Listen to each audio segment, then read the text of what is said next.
আমরা আপনাদেরকে অপমানিত হতে দেখে যখন দেখি যে আপনারা বড় নেতাদের গাড়ি পিছিয়ে পিছিয়ে দৌড়ান, ক্রাউডকে আপনারা এভাবে সরান, তখন আমাদের কিন্তু আমরা কষ্ট পাই, আমরা অপমানিত বোধ করি। এই সংসদে বিএনপির অলমোস্ট সবাই, সমস্ত এমপি বিগত আওয়ামী লীগ আমলের মানবাধিকার লঙ্ঘনের শিকার। বিএনপির অদৃশ্য নাটাইটা অন্য কোথাও থেকে নাড়ানো হচ্ছে। এটা আমরা যে বিএনপিকে চিনি সে বিএনপি না। তাহলে শহীদ প্রেসিডেন্ট জিয়াউর রহমানের কথা কেন বলেছিলেন পার্লামেন্ট এবং গণপরিষদ নির্বাচন একসাথে হবে? আপনাদের কাজ না নেতাদের পেছনে নেতারা গাড়ি নিয়ে যাবে, আপনার গাড়ির পেছনে পেছনে দৌড়াবেন। এটা দেখতে আমাদের হৃদয় ফেটে যায় যে আমাদের ছাত্রদেরকে এভাবে ব্যবহার করা হচ্ছে।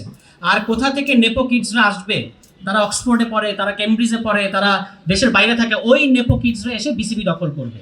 আমাদের ছাত্র দলের ভাইদের যদি অ্যারেঞ্জমেন্ট পছন্দ হয় আমাদের কিছু বলার নাই, কিন্তু আমার ধারণা আপনাদের এটা পছন্দ হওয়ার কথা না। আমরা আপনাদেরকে অপমানিত হতে দেখে যখন দেখি যে আপনারা বড় নেতাদের গাড়ি পিছিয়ে পিছিয়ে দৌড়ান, ক্রাউডকে আপনারা এভাবে সরান, তখন আমাদের কিন্তু আমরা কষ্ট পাই, আমরা অপমানিত বোধ করি। ফলে আমরা আপনাদের সমব্যথী। আমরা জানি যে আপনাদের কষ্ট হচ্ছে, কষ্ট লাগে। বিএনপির এই যে সরকার গঠনের পর থেকে সংসদে যে ড্রামা চলছে, আমাদের এই অঞ্চলের একজন প্রথিতযশা রাজনীতিবিদ শেরেবাংলাকে ফজলুল হক একবার পার্লামেন্টে দাঁড়িয়ে বলেছিলেন যে কনস্টিটিউশনাল ড্রামা।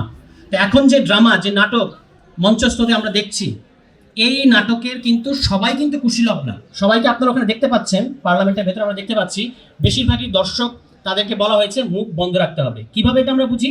এই যে যারা মেম্বার অফ পার্লামেন্ট হয়েছেন বিএনপির, তাদের সাথে অন্তত অর্ধশত মেম্বার অফ পার্লামেন্টকে তো আমরা ব্যক্তিগতভাবে চিনি। এর মধ্যে এই সিজনে এই যে ড্রামাটা চলছে, এই সিজনে বিভিন্ন ঘরোয়া বৈঠক বলে আমরা এমপিদের উপর খড়গহস্ত আসবে না। বিএনপি নীতি নির্ধারকদের বলছি, তাদের সাথে আমাদের কোনো ষড়যন্ত্র হয় না। ওই টক শো কিংবা নানা জায়গায় দেখা হয়, ওই বিজ্ঞাপন বিরোধীতে কিংবা অন্যান্য জায়গায়, তখন তারা আমাদেরকে বলছেন যে আমাদের কলিজা ফেটে যাচ্ছে, আমরা কিছু বলতে পারছি না। কারা বলছেন এই কথা? বিএনপির এমপিরা বলছেন। এবং আপনারা দেখেছেন যে একজন সাহস করে মুখ খুলেছেন, তিনি হচ্ছেন নওশাদ জামিল। তিনি একটা লম্বা ফিরিস্তি দিয়ে বলেছেন যে এগুলো ঠিক হচ্ছে না, মানবাধিকার কমিশন। কি দুর্ভাগ্য এবং কি ভয়ঙ্কর আইরনি যে এই সংসদে বিএনপির অলমোস্ট সবাই, সমস্ত এমপি বিগত আওয়ামী লীগ আমলের মানবাধিকার লঙ্ঘনের শিকার। এমনকি এখানে ইলিয়াস আলীর স্ত্রী আছেন, যিনি এখন মাননীয় সংসদ সদস্য, তিনি বলেছেন আমার ইলিয়াস আলী কোথায়, এই কথাটা বলেছেন। আমাদের কিন্তু বুক ফেটে গেছে, আমাদেরকে এটা ছুঁয়ে গেছে তার এই প্রশ্ন।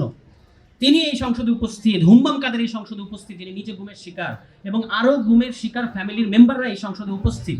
সেই সংসদকে আমাদের বলতে হচ্ছে যে আপনাদেরকে গুম অধ্যাদেশ বাস্তবায়ন করতে হবে। What an irony, what a tragedy বাংলাদেশের জন্য। যে এবং শুধু এইটা ট্র্যাজেডি না, ট্র্যাজেডি হচ্ছে আরো এই যে আমাদের এই ইলিয়াস আলীর স্ত্রী মাননীয় সংসদ সদস্যকে আপনারা গুম অধ্যাদেশ বাতিলের পক্ষে নিয়ে যেতে বাধ্য করেছেন। সরকার যে বিনিয়োগ করছিল ব্যাংকগুলোকে আবার চাঙ্গা করার জন্য, সেই বিনিয়োগকে তারা বেইল আউটে পরিণত করেছে। অর্থাৎ এগুলো হচ্ছে এখন ব্যবসায়ীরা আবার টাকা পাবে। তারা ওই 7.5% টাকাটা আগে অন্য কোনো ব্যাংক থেকে ঋণ নেবে, ঋণ নিয়ে এটা দেখায় তারা ওই 35,000 টাকা পাবে, ইচ্ছা মতো 8-10 বছর লুটপাট করবে, তারপর আবারও চলে যাবে। এস আলম জন্ম নিছে আল্লাহ পাকের রহমতে, না কি যেন একটা গান আছে না, ওরকম একটা অবস্থান আবার করবে আর কি। এবং আপনারা মনে রাখবেন যে এস আলম কিন্তু শুধু এস আলম না, নামে বেনামে তার অন্তত কয়েকশো শেয়ার হোল্ডিং আছে বিভিন্ন ব্যাংকে। এই টাকাগুলো আবার লুটপাট করাই হচ্ছে অবস্থা। দেখেন আমাদের চেয়ে অন্তত 20 ভাগ বড় একটা দেশ হচ্ছে ভারত। সেই ভারতে সব মিলিয়ে ব্যাংক হলো 31টা, আর আমাদের ব্যাংক হচ্ছে 53টা। এত ব্যাংক, কিন্তু অর্থনীতির এই তীব্র অবস্থা কেন? এই দুটো কি একসাথে যায়? এবং সেই ব্যাংকিং খাতটাকে পুনরুদ্ধার করার জন্য কিছু ব্যবস্থা অন্তর্বর্তী সরকার নিল, আপনার এখানে আবার লুটপাটের ব্যবস্থা করে রাখছেন। আশ্চর্য ব্যাপার।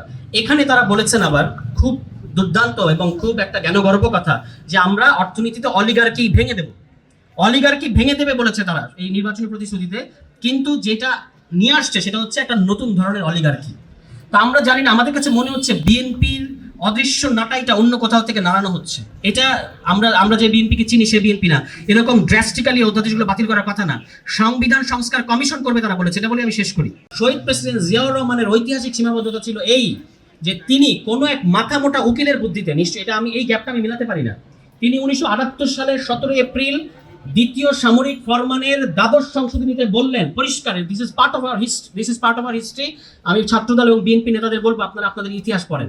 সেখানে তিনি বলেন যে আমাদের সামনে যে নির্বাচন হবে 79 সালে, ওই নির্বাচন হবে একই সাথে আইনসভার নির্বাচন এবং গণপরিষদ নির্বাচন। যে কথাটা আমরা এখন বললাম, এই আমাদের সালাউদ্দিন ভাই কমিশনে বলেছেন যে নতুন দেশ না হলে দরকার নাই, নতুন দেশ না হলে একই সাথে গণপরিষদ এবং পার্লামেন্ট লাগে না। তা আশ্চর্য ব্যাপার, আপনি আপনার ইতিহাসটা পড়েন নাই, বিএনপির ইতিহাস পড়েন নাই।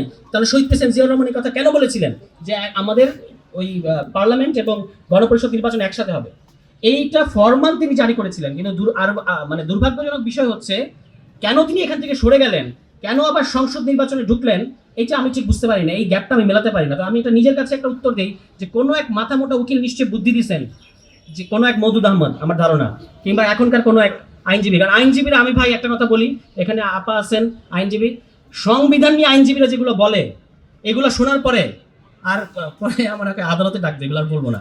মুশকিলটা হচ্ছে তারা এই পরিবর্তনগুলোকে সংশোধনী ভেতরে ঢুকিয়েছে এবং পরিণতি কি হয়েছে, এই যে 2010 সালে এসে বাতিল করে দিয়েছে। ওই সেম জায়গায় বিএনপি আবার আমাদের নিতে চায়। আমরা যে পরিবর্তনগুলো নিয়ে কাজ করছি এগুলো সংবিধানের মৌলিক কাঠামোকে পরিবর্তন করে, তারা এটাকে একটা সংশোধনীর মধ্যে ঢুকাতে চায়।